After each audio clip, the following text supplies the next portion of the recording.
নমস্কাৰ, মোৰ সৰু মিনি ব্লগ এটালৈ আপোনালোকক স্বাগতম জনাইছোঁ। আজি এইফালে আহিছোঁ বাঙি ছিঙিবলৈ। তো এইটো কিছুমানে চিৰাল বুলিও কয়, তো আমাৰ এইফালে বাঙি বুলিয়ে কয়। তেনেকৈ পকি আছে, তাকে ছিঙিব আহিলোঁ।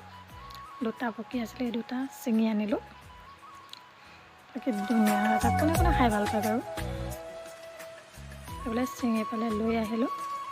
আহিকৈ তাৰ ধুনীয়াকৈ ধুই পেলাই তাৰ বাকলটো ধুনীয়াকৈ গুচাই লৈছোঁ।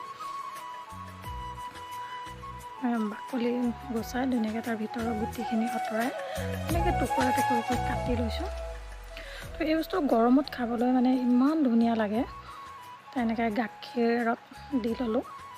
ইয়াতে অকণমান চেনি দিম, যিহেতু মিঠা হয়ে, তাৰ ভিতৰতো অকণমান মিঠা হ'বৰ কাৰণে চেনি অকণমান দি দিছোঁ।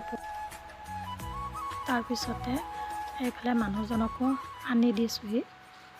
তো মানুহজনে আগতে নাখায় বোলে, তো এতিয়া খাম বুলি কৈছে, তো খাই ভাল পাইছে বোলে।